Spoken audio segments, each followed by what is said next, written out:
যে মানুষটাকে ছাড়া আমি থাকতে পারতাম না, আজকে সময়ের পরিবর্তনে সে মানুষটাই আমার না। কি একটা জীবন, তাই না? আমার রিলেশনটা ছিল আমার খালাতো বোনের সাথে। একদিন রাতে হুট করেই আমাদের একটু কথা কাটাকাটি হয়, যার ফলে আমরা কেউই কারোর সাথে যোগাযোগ করি না। 2 মাস পরে আমি জানতে পারি যে ওর বিয়ে ঠিক হয়ে গেছে একজন ব্যাংকারের সাথে, এবং ভালোই স্যালারি। আমার কাছে মনে হতেছিল সবকিছু অন্ধকার হয়ে যাচ্ছে, যে কি হইতেছে আমার সাথে এসব। ওর বিয়ের ঠিক 5-6 দিন আগে আমি ওর সাথে যোগাযোগ করি, অনেক কান্নাকাটি করি, অনেকভাবে ওরা বুঝাই, কিন্তু বোঝানোর পরেও কোনো কিছুই হয় নাই। আসলে ও তখন কেন বুঝটা নিল না, এটা আসলে আমি এখনো জানি না।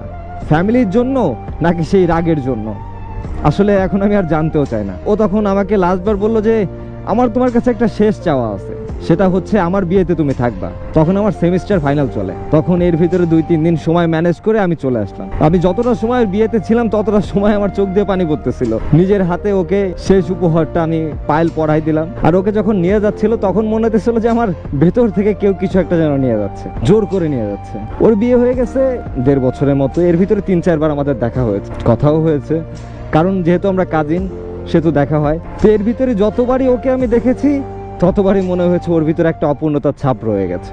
ওর কাছে সব থাকলেও ও খুশি না। ও আমাকে একটা কথা বলেছিল, সেটা হচ্ছে আমি আর তুমি আমরা হতে পারলাম না, অন্য কারো কল্পে তুমি হয়ে গেলাম। কথাটা খুব গভীরে গিয়ে লেগেছিল আমার।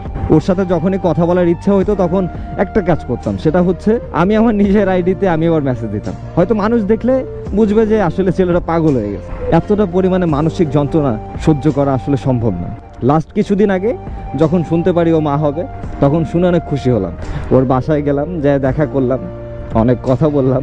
কিন্তু একটা কথা কি, দুজনের যে অপূর্ণতাটা না, এটার কোনো কিছু দিয়ে পূর্ণতা করা সম্ভব হচ্ছে না। দুজনের ভিতরে এই কষ্টটা কেন জানি থেকে যাচ্ছে। যতবারই ওর সামনে যাই ততবারই বুঝতে পারি এই কষ্টটা কত বেশি যন্ত্রণা দেয়। ভালোবাসার মানুষটাকে অন্য কারোর সাথে অন্য কারো হয়ে থাকতে আসলে দেখা যায় না। এই কষ্টটা আসলে কোনোভাবে বলাও যায় না। মানুষ জীবনে সব কষ্ট সহ্য করতে পারে, কিন্তু ভালোবাসার কষ্ট মানুষ সহ্য করতে পারে না। মানুষ সব কিছু দেখতে পারে, কিন্তু ভালোবাসার মানুষটাকে অন্য কারো হয়ে যেতে দেখতে পারে না। আর এই জিনিসটা আমাদের সাথে বারবার হয়। আমি এই গল্প থেকে কিছু কথাই বলতে চাই, সেটা হচ্ছে রাগ, জেদ, অভিমান যাই বলেন না কেন, নিজেরা মিটিয়ে নিতে শিখুন। এই রাগ, জেদ, অভিমান করে ভালোবাসার মানুষটাকে দূর করে দেন না। একটা সময় দেখা যাবে এই আফসোসটা কখন আর শেষ হবে না। আপনি যত যাই করেন আপনার কাছে এই আফসোসটা থেকেই যাবে। তার সাথে রাগ, জেদ, অভিমান করে তাকে ছেড়ে দিয়ে অন্য কারোর সাথে চলে যাচ্ছেন। দিন শেষে দেখা যাবে একটা সময় আপনি কোনো কিছুতেই সুখী হইতে পারতেছেন না। তখন আপনার কেন জানি মনে হবে যে আমার তাকেই লাগবে, তাকেই লাগবে, আর কোনো কিছু দিয়ে আমার কোনো কিছু হবে না। এই জিনিসটা অনেক কষ্ট দিবে আপনাকে প্রত্যেকটা সময়, প্রত্যেকটা মিনিট, প্রত্যেকটা সেকেন্ড।